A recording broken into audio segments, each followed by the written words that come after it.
আৰু প্ৰশিক্ষণ পৰিষদে আমাৰ বিএড আৰু ডিএলএড কোৰ্ছসমূহ আছে।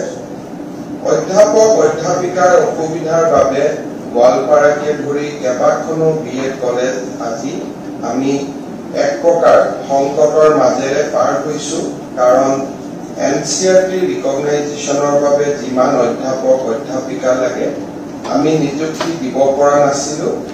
আজি 7 গৰাকী প্ৰাৰ্থীক আমি ডায়েটত নিযুক্তি দিছো। এই গোটেইকেইটা নিযুক্তিয়ে আমাৰ বাবে খুব ইম্পৰ্টেণ্ট, বিশেষকৈ ইঞ্জিনিয়াৰিং কলেজত হোৱা নিযুক্তিখিনি। অসমৰ সংবাদ মাধ্যম ইয়াত উপস্থিত আছে। নিযুক্তি পোৱা প্ৰতিগৰাকী ছাত্ৰ ছাত্ৰীয়ে খাঁটি অসমীয়া। মাজে মাজে সংবাদ মহলে এটা নিউজ চলায় যে অসমত বিআৰচিৰ ব্যৱস্থা পৰিত্যাগ হৈছে, অমুক হৈছে, সেইকাৰণে অসমত বাহিৰৰ পৰা অহা ৰাজ্যৰ যুৱক যুৱতীক ৰঙা দলিচা পাতি দিয়া হৈছে। অনৰ্থক বহুত নিউজ চলায়। আমি যোৱাবাৰ আজি নিযুক্তি দিওঁতে মই অসমৰ যিসকল সংবাদ মাধ্যমৰ সাংবাদিকে মনত ক'ৰবাত খুদনি থাকে, তেওঁলোকে নিযুক্তি পোৱা প্ৰত্যেকগৰাকী ছাত্ৰ ছাত্ৰী ডিএনএ পৰীক্ষা কৰি ল'বলৈ মই অনুৰোধ জনাম, তেওঁলোক খাঁটি অসমীয়া হয় নে নহয়।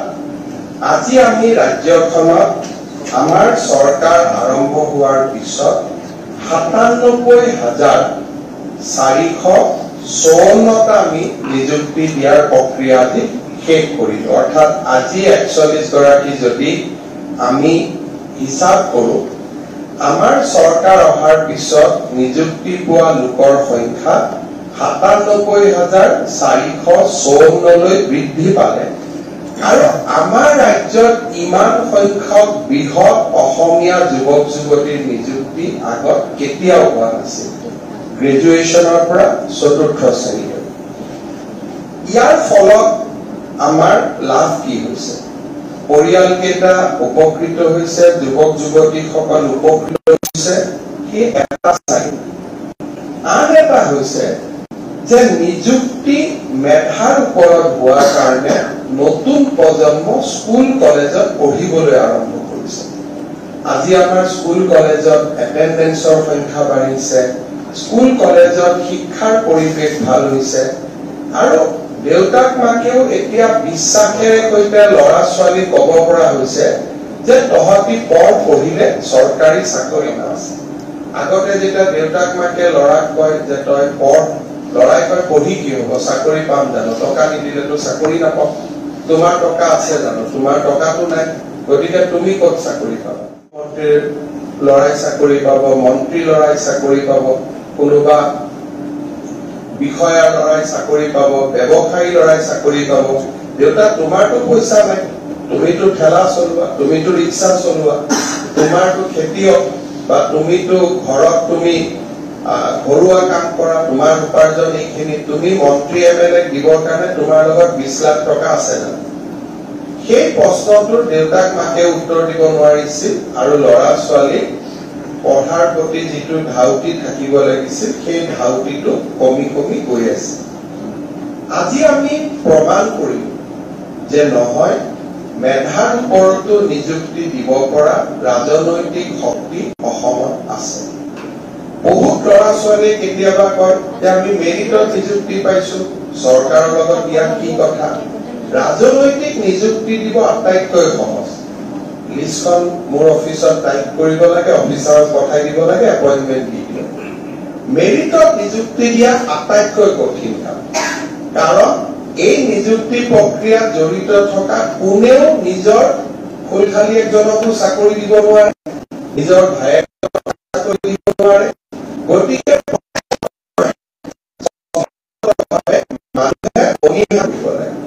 অধ্যাপক অধ্যাপিকা এটা জেনেৰেশ্যন আছিলে, অধ্যাপক অধ্যাপিকা তাক সকলোৱে সন্মানত এটা জেনেৰেশ্যন আহিলে য'ত প্ৰশ্নবোধক চিন আহিলে।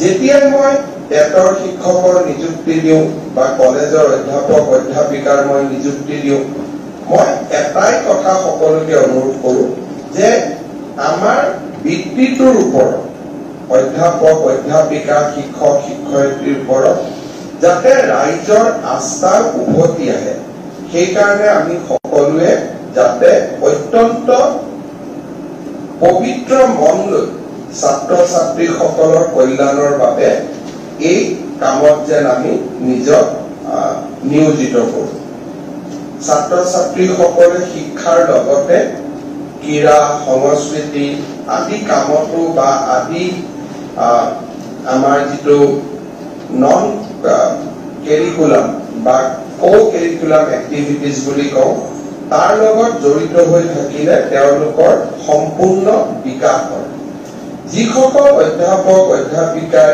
এনচিচি কৰিছিল খেলা বা সংস্কৃতিৰ লগত জড়িত তেওঁলোকে যে শিক্ষাৰ লগতে নিজৰ নিজৰ যিবিলাক সুপ্ত প্ৰতিভা আছিল সেই সুপ্ত প্ৰতিভাবিলাক ছাত্ৰ ছাত্ৰীসকলৰ লগতে আগবঢ়াই লৈ যাবৰ বাবে চেষ্টা কৰে কলেজৰ সংস্কৃতিৰ জগতখনত এনচিচি নেভি এয়াৰ ফোৰ্স আমি সকলোৰে লগত জড়িত হ'ব লাগে ইঞ্জিনিয়াৰিং কলেজত যিসকলে নিযুক্তি পাইছে মোৰ পিছত আমি কথা পাতিম ষ্টাৰ্টআপ আমাৰ কাৰণে এটা খুব ইম্পৰ্টেণ্ট এলিমেণ্ট কাৰণ যিকোনো এখন ৰাজ্যতে চৰকাৰী নিযুক্তিৰ সীমাবদ্ধতা থাকে কিন্তু অসমৰ ইঞ্জিনিয়াৰিং কলেজবিলাকত যদি আমি ষ্টাৰ্টআপ মুভমেণ্ট এটা আৰম্ভ কৰিব পাৰোঁ ভাৰতৰ বিভিন্ন ৰাজ্যত আজি আমি ওলাত উঠো উবেৰত উঠো জমেটোত আমি খোৱা অৰ্ডাৰ দিওঁ কিন্তু এই গোটেইবোৰ কাৰ ফল ষ্টাৰ্টআপ মুভমেণ্টৰ কাৰণে আজি এনেকুৱা ধৰণৰ ষ্টাৰ্টআপৰ এটা পজিটিভ এনভাইৰনমেণ্ট সৃষ্টি কৰিব লাগে তাৰ ক্ষেত্ৰত আপোনালোকে যিমান পাৰে কন্ট্ৰিবিউশন কৰিব বুলি মই আশা কৰিছো পুনৰ এবাৰ আপোনালোকক ধন্যবাদ জনাইছো নিযুক্তি পোৱা যুৱক যুৱতীসকলৰ বিশেষকৈ আপোনালোকৰ পিতৃ মাতৃক মই আজিৰ এই দিনটোত শ্ৰদ্ধা জনাইছো এটা উপযুক্ত সন্তানৰ বৃদ্ধি হোৱাৰ গৌৰৱৰ